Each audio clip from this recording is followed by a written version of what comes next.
না, আমার পেটে ভাত নাই। সংসারের হাল ধরতে স্বপ্ন নিয়ে সৌদি আরবে পাড়ি জমিয়েছিলেন কিশোরগঞ্জের যুবক শাকিল, কিন্তু সেই স্বপ্নের যাত্রার করুণ পরিণতি ঘটেছে বিদেশের মাটিতে। মৃত্যুর ২৮ দিন পর অবশেষে তার মরদেহ ফিরেছে কিশোরগঞ্জ সদর উপজেলার মারিয়া ইউনিয়নের পূর্ব কাতিয়ারচর গ্রামের নিজ বাড়িতে।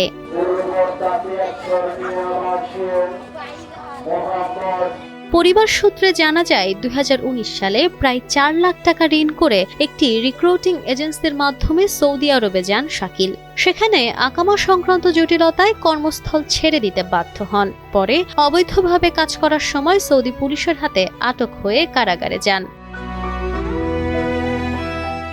কারাগারে থাকা অবস্থায় পরিবারের সঙ্গে নিয়মিত যোগাযোগ করতেন তিনি। স্বজনদের কাছে দেশে ফেরার জন্য আইনি প্রক্রিয়া সম্পন্ন করতে অর্থের প্রয়োজনের কথা জানান। পরিবারের সদস্যরা কষ্ট করে টাকা জোগাড় করে পাঠালেও শেষ পর্যন্ত আর দেশে ফেরা হয়নি তার। স্বজনদের দাবি, গত ১৫ মে কারাগারে একটি শীতাতপ নিয়ন্ত্রণ যন্ত্র বিস্ফোরণের পর সৃষ্ট ধোঁয়ায় শ্বাসকষ্টে আক্রান্ত হয়ে শাকিলের মৃত্যু হয়। মৃত্যুর আগে তিনি মা ও ফুফুর কাছে নিজের অসুস্থতা ও দুর্ভোগের কথা জানিয়েছিলেন।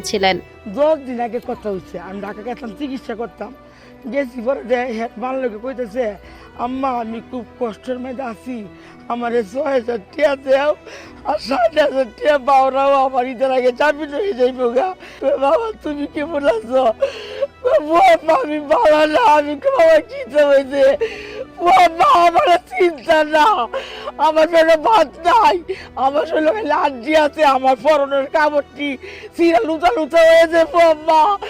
এসি বলে ব্রাস্ট হয়েছে, ব্রাস্ট হয়ে গিয়ে গ্যাস ভিতরে ঢুকে গিয়ে পরে খুব ছটপটায় মারা গেছে। খুব কষ্ট হয়েছে বলে মরতে, আমরা তো দেখছি না। খাওয়া দাওয়া ঠিক মতো নাই, কোনো কিছু নাই, পড়ানো কোনো কাগজ চাপড়ও নাই, খুব কষ্ট।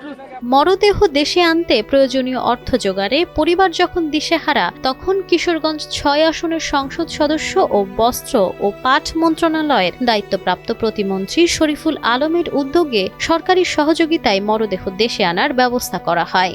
ঈদের ২ তারিখ একটা চিঠি আসছে, চিঠি আসছে বলছে যে ১৪ দিনের মধ্যে যদি লাশ না নেন, লাশ আমরা দাফন করে পারবো, টাকা দেওয়া লাগবো ৮,৫০০ দিনার, মানে রিয়াল।